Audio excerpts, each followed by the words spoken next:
এয়া ভাদ মাহৰ বিশেষ স্পেচিয়েল কি বনাইছোঁ চাওকচোন। মিঠৈ লাড়ু বা গোসাঁই লাড়ু, কিমান ধুনীয়া ধুনীয়া গোসাঁই লাড়ু। আৰু আপোনালোকে যদি মোৰ চেনেলটো ছাবস্ক্ৰাইব কৰা নাই বৰ্তমানো, কাইণ্ডলি ছাবস্ক্ৰাইব কৰি ল'ব, লাইকছ কৰিব, কমেণ্টছ কৰিব, বেল আইকনটো টিপি থ'ব, শ্বেয়াৰ কৰিব। তেতিয়াহ'লে ভিডিঅ'টোৰ মাজলৈ সোমাই যাওঁ। ডিয়াৰ ফ্ৰেণ্ডছ, আজি এটি নতুন ৰেচিপি লৈ আহিছোঁ। সেইটো হৈছে ভাদ মাহৰ স্পেচিয়েল কেঁচা মিঠৈ লাড়ু বা গোসাঁই লাড়ু। তাৰ বাবে আমাক লাগিব চাউল আৰৈ চাউল মই আধা কেজি এয়া তিয়াই পেলাই প্ৰায় 3 ঘণ্টামান সময় তিয়াই থ'লোঁ। তাৰপিছতে খৰাহী এটা, বিন্ধা থকা খৰাহী এটা টুকি পেলাই খন্তেক কৰাৰ পিছতে এয়া আধা ঘণ্টামান সময় কাপোৰ এখনত চাউলটো মোকলাই থ'লোঁ। মোকলাই থওঁতে চাউলটো দেখিছেনে, পানী নাই, অথচ একেবাৰে শুকায়ো যোৱা নাই।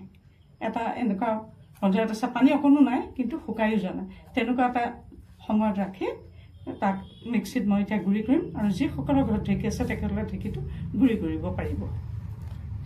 আৰু লাগিব নাৰিকল, জোখমতে ল'ম, জোখটো মই জনাম বাৰু, চেনি, লং আৰু ইলাচি, ঘি, মৌ, গাখীৰ আৰু মিঠৈ। আহক তেতিয়াহ'লে ভিডিঅ'টো আৰম্ভ কৰোঁ। তাৰ বাবে মই 4 কাপ চাউলৰ গুড়া ল'লোঁ, যিটো মই মিক্সিত পিচিম বুলি কৈছিলোঁ। এয়া দেখিছে, 4 কাপ ল'ম। এয়া পূৰা 4 কাপ হৈ গ'ল। তাত ল'ম নাৰিকল ডাঙৰ চামুচ এপাতৰ 4 চামুচ,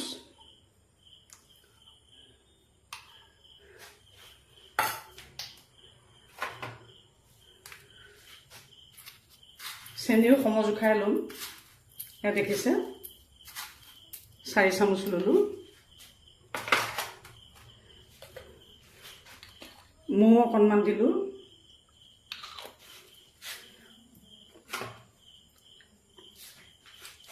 ইলাচি আৰু লঙৰ গুড়িকণ ছটিয়াই দিলোঁ।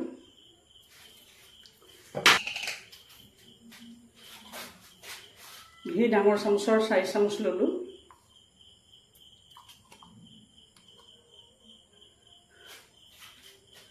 আধা কাপ এয়া মিঠৈ ল'লোঁ।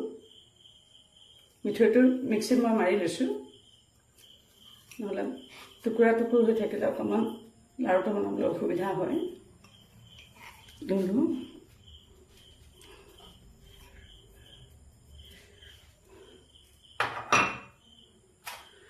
তাৰপিছতে এইটো লাহে লাহে ইয়াৰ গাখীৰ আধা কাপ লৈছোঁ। গাখীৰটো অলপকৈ দি এতিয়া সানি যাম কেৱল।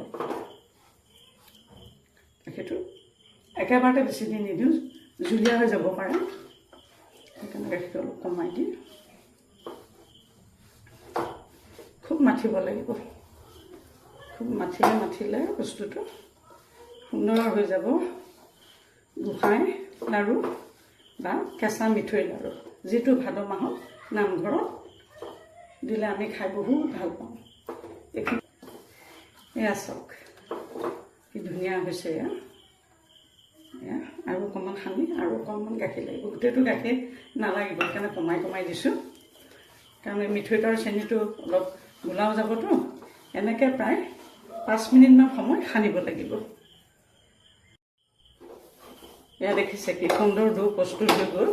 এতিয়া আমি অইন একো নাই, আমাৰ জোখমতে এয়া কেৱল আমি মুঠিয়াই লাড়ু কৰি থৈ যাম।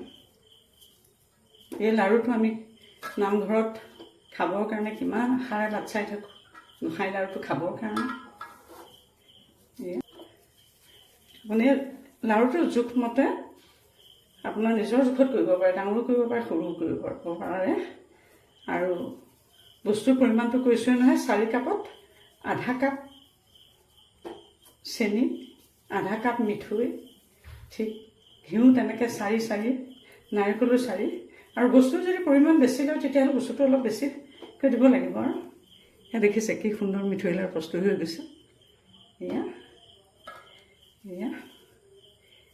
চাওক কি সুন্দৰ, খাবলৈ কি টেষ্টি হয় নহয়। এইয়া চাওক এয়া গোসাঁই লাড়ু এয়া প্ৰস্তুত হৈ গৈছে ইতিমধ্যে এয়া দেখিছে এয়া প্ৰস্তুত হৈ গৈছে ইয়াতে অলপমান চাউলৰ গুড়া পিঠাগুড়ি অলপ ছটিয়াই দিম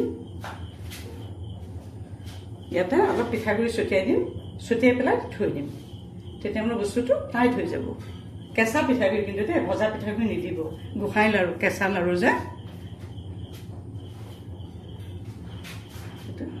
ইয়াত দি দিলোঁ সেনেকৈ আপোনালোকে যিহেতু এতিয়া ভাদ মাহ বনাই পেলাই গোসাঁই আগত দিব মনটো নিজৰো ভাল লাগিব এয়া দেখিছে কি সুন্দৰ লাড়ু প্ৰস্তুত হৈ গ'ল তেতিয়াহ'লে আজিলৈ ইমানতে সামৰোঁ এতিয়া নতুন ভিডিঅ' লৈ আপোনালোকৰ মাজলৈ অহাৰ প্ৰতিশ্ৰুতিৰে আজিলৈ